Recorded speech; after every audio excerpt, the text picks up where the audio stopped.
नमस्कार मेरे प्यारे साथियों, मैं डीपी आज एक नए वीडियो के साथ आप लोग सामने हूँ और मेरा ये वीडियो है आईएमएफ पर। आईएमएफ की उस रिपोर्ट पर जो अभी हाल ही में जारी की गई है, इंटरनेशनल मॉनेटरी फंड इसका फुल फॉर्म होता है। ये राइटर से हमने लिया है 14 अप्रैल 2026 7:25 PM का न्यूज़पेपर की रिपोर्टिंग है उसकी, राइटर संवाददाता समाचार एजेंसी की, कि IMF cuts growth outlook once word already drifting towards more adverse scenario। ये उसकी हेडिंग है।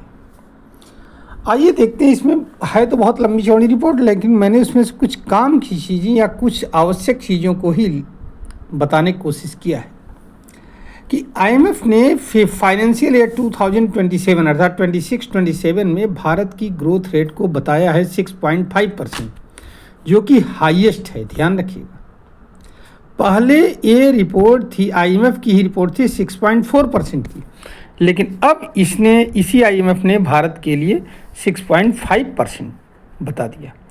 कारण घरेलू मांग को बताया गया है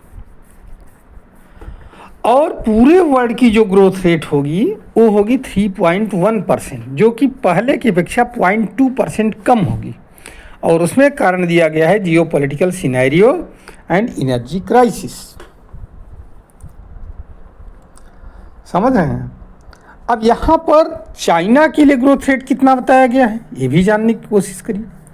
तो चाइना के लिए ग्रोथ रेट बताया गया 4.4% का, जापान के लिए 0.7% का, यूरोपियन यूनियन के लिए 1.2%, यूएसए के लिए 2.3%। इस तरह से अलग अलग कंट्रीज के लिए अलग अलग रिपोर्टिंग की गई है, मतलब अलग अलग वो है परसेंटेज। लेकिन भारत के लिए इतना बड़ा जो ग्रोथ रेट बताया गया है, इसके माने ये कुछ न कुछ तो है इसमें, जो कि यहाँ के नीति नियंताओं का इसका जो श्रेय है वो यहाँ के नीति नियंताओं को जाता है। बिना उसके संभव नहीं है। अगर लीडरशिप इस तरह से न सोचे तो फिर देश का ग्रोथ संभव नहीं है। तो यहाँ पर भाई मैं अपने देश की उस लीडरशिप को धन्यवाद देना चाहूँगा और सत नमन करना चाहूँगा, जिसकी वजह से आईएमएफ जैसी संस्था भी अब जो है ग्रोथ रेट को 6.5% करके दिखा रही है या आंक रही है। चलिए साथियों, मैं अपनी वीडियो को यहीं पर समाप्त कर रहा हूँ। उम्मीद है कि ये इन्फॉर्मेशन आपको अच्छी लगेगी।